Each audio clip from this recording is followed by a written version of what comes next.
एका दिवशी यशोदा मैया आपल्या कान्हाला कुशीत घेऊन झोपवत होत्या. तेवढ्यात लाला आपले तोतडे बोल बोलत म्हणाला, मैया, मला ना झोपच येत नाहीये ग. तू रोज रात्री मला एखादी छानशी गोष्ट सांगत जा की. मग काय, यशोदा मैयाने कान्हाला मांडीवर घेतलं आणि मस्तपैकी रामकथा सांगायला सुरुवात केली. ठाकूरजी कृष्ण आरामात पडून गोष्ट ऐकत होते आणि मैया सांगत होती, लाला, एक राम नावाचे राजकुमार होते. आपल्या कान्हानी तिकडून हुंकार भरला. हूं. मैया पुढे म्हणाली, त्यांच्या पत्नीचं नाव सीता होतं. कान्हा पुन्हा म्हणाले, हूं. ठाकूरजी अगदी मन लावून हुंकार भरत मैयाची गोष्ट ऐकत होते. मैया म्हणाली, वडिलांची आज्ञा मानून त्यांना आपल्या पत्नीसोबत वनात जावं लागलं. एक दिवस ते पंचवटीत फिरत होते आणि तिथे एक डेंजर राक्षस आला. त्याचं नाव होतं रावण. ठाकूरजींनी परत हुंकार दिला. हूं. मैया म्हणाली, आणि त्या रावणाने येऊन सीताजींचं हरण केलं. बस. हे ऐकल्या ऐकल्या ठाकूरजींनी हूं करायचं सोडून दिलं. त्यांनी झोपेतच यशोदा मैयाचा पदर गच्च पकडला. रावणाने सीताजींना पळवून नेलं. हे ऐकल्या ऐकल्या कान्हाची झोप उडाली आणि ते तडक उठून उभे राहिले. रागात ओरडले, ए लक्ष्मणा, माझं धनुष्यबाण घेऊन या आधी.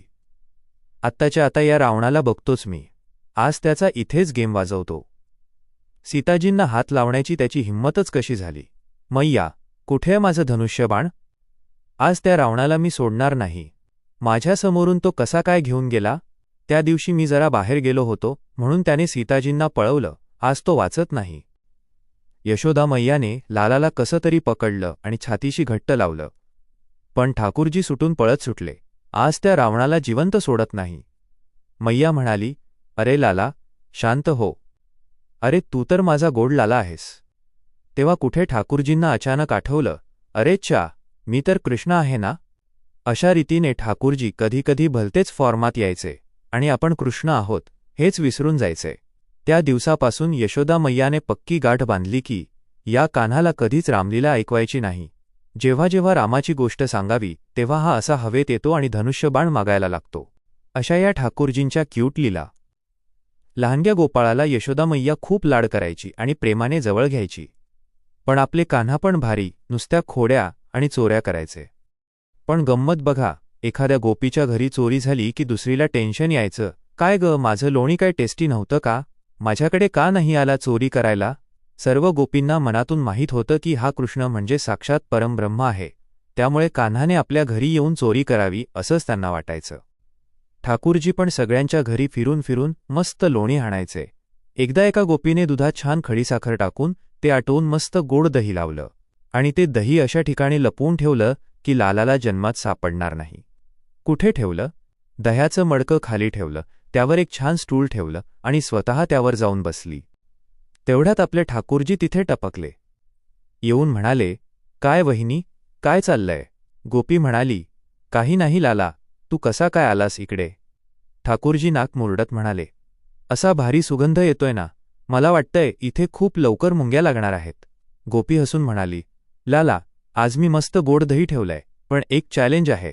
जर तू ते शोधून काढलंस तर सगळं दही तुझं, आणि नाही शोधू शकलास तर आजपासून माझ्या घरी चोरी करायची नाही. बोल मंजूर? ठाकूरजी म्हणाले, बघ हं, आमच्याशी चॅलेंज लावू नकोस. गोपी म्हणाली, नाही, चॅलेंज तर लागणारच. ठाकूरजी म्हणाले, ठीक आहे, डन. एवढ्यात देवाने आपल्या गोपाळ मित्रांकडे पाहिलं. ते मित्रही इतके भारी होते की फक्त डोळ्यांच्या इशाऱ्यावरून कान्हाचं बोलणं समजायचे. ठाकूरजींनी त्यांना खुणावलं, अरे संध्याकाळ झालीये, गाईचं दूध काढायची वेळ झालीये. पटकन जा आणि गोठ्यातली सगळी वासरं सोडून द्या. सगळं दूध वासरच पिऊन जातील, मग दूध काढायला काही उरणारच नाही. गोपाळांनी पण धावत जाऊन गोठ्यातली सगळी वासरं सोडून दिली. वासरं खुश होऊन गायींचं दूध प्यायला लागली. तेवढ्यात गोपाळ ओरडत आले, अरे गोपी वहिनी, तू इथे काय बसलीयस? तिथे गोठ्यात वासरं सगळं दूध पिऊन मोकळी झाली. गोपीने खिडकीतून पाहिलं तर खरंच सगळा राडा झाला होता. ती धावतच गोठ्याकडे पळाली. इकडे ठाकूरजींनी स्टूल बाजूला केला आणि दह्याचं मडकं हातात घेऊन म्हणाले, लावतेस काय आमच्याशी चॅलेंज?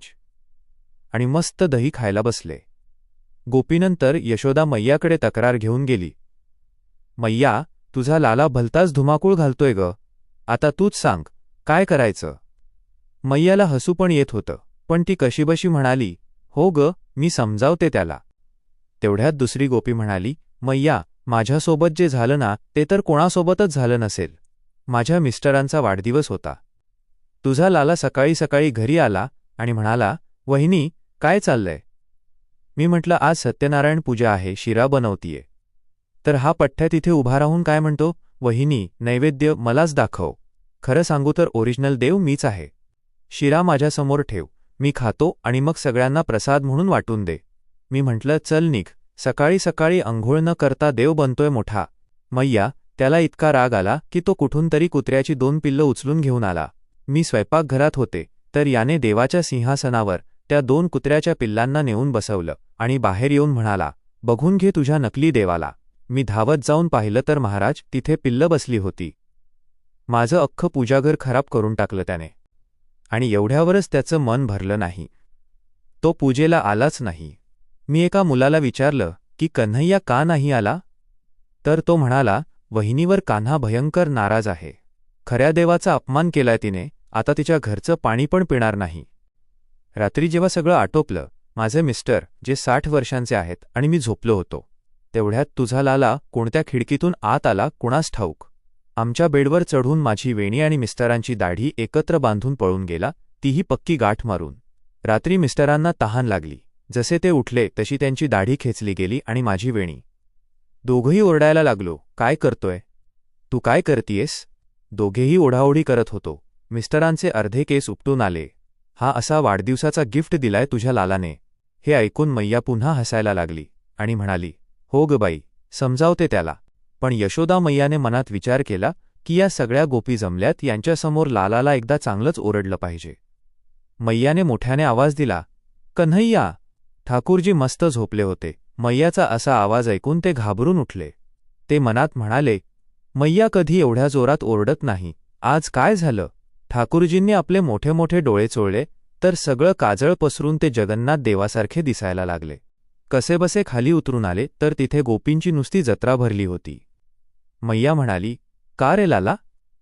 या सगळ्या गोपी तुझ्या तक्रारी घेऊन आल्यात. तू सगळ्यांच्या घरात राडा करतोस म्हणे. आता खरं तर गोपींनी लावलेले काही आरोप खरे होते, तर काही मुद्दाम लावले होते जेणेकरून मैया त्याला ओरडेल. ठाकूरजींना जेव्हा विचारलं, तू लोणी चोरतोस का? तेव्हा कान्हा मनात म्हणाले, हो, लोणी तर चोरतो. पण जेव्हा ती दाढी आणि वेणी बांधायची गोष्ट आली तेव्हा कान्हा चक्रावले. हे मी कधी केलं? ही तर साफ खोटं बोलतीये. आणि कुत्र्याची पिल्लं मी कधी ठेवली देवाच्या गादीवर? आता लहान मूल लगेच काय उत्तर देणार? यशोदा मैया जास्तच ओरडायला लागली तसे ठाकूरजींनी रडायचा ड्रामा सुरू केला. रडत रडत मैयाला म्हणाले, मैया, सकाळी सकाळी मी नंदबाबा आणि बलदाऊसोबत गायी चरायला जातो. दिवसभर त्या वनात तुझा लाला ऊन, वारा, उकाडा सगळं सहन करतो. ठाकूरजीमध्येच हुंदके देत मैयाला मस्त ब्लॅकमेल करत होते. संध्याकाळी थकलेला भागलेला मी तुझ्या गायींना एकत्र करून घरी आणतो. आणि मैया, मी किती छोटा आहे ग, तूच बघ ना. यांच्या एवढ्या उंचावर टांगलेल्या शिक्क्यावरून मी मडकं कसं काढणार? तू स्वतःच विचार कर ना. मैया, खरं सांगू का? मी जेव्हा गायी चरवून परत येतो ना, तेव्हा या गोपी जबरदस्ती माझा हात पकडतात, माझ्या तोंडाला लोणी फासतात आणि ओरडतात, बघा, चोर चोर चोर, आमच्या घरातून चोरी करून पळतोय. आणि मैया, खरं तर या जेव्हा मडकं उंचावर ठेवायला जातात ना, तेव्हा यांच्याकडूनच मडकं फुटतं. मग सासूच्या भीतीने माझ्यावर आळ आणतात की कान्हाने मडकं फोडलं आणि लोणी खाल्लं. ठाकूरजींचं हे गोड बोलणं ऐकून यशोदा मैया एकदम इमोशनल झाली. मैया वितळली आहे हे बघून ठाकूरजींनी शेवटचं ब्रह्मास्त्र सोडलं. कान्हा म्हणाले, मैया, तू खूप भोळी आहेस ग. तुझ्या मनात माझ्याबद्दल असं काही नसतं, पण या गोपींचं ऐकून ऐकून तुला राग आला. पण मैया, आज यांच्या सांगण्यावरून तू माझा हात इतक्या जोरात पकडला ना, मग आता माझं पण ऐक. घे तुझी ही काठी आणि घे तुझी घोंगडी. जा, दुसरा एखादा मुलगा शोध जो तुझ्या गायी चरायला नेईल. मी आजपासून गायी चरायला जाणार नाही. माझा आणि या घराचा संबंध संपला. मी हे घर सोडून चाललोय. आता जमुना नदीच्या काठावर साधू संतांसोबत बाबा बनून राहीन. असं म्हणून आपले लहानगे गोपाळजी आपल्या छोट्या छोट्या पायांनी घर सोडून चालायला लागले. हे बघून यशोदा मैयाचं हृदय भरून आलं. ती धावत गेली आणि लालाला कवेत घेतलं. गोपींवर ओरडली, जा निघून इथून सगळ्याजणी, माझ्या लालाला त्रास देताय. माझा लाला कुठेच जाणार नाही.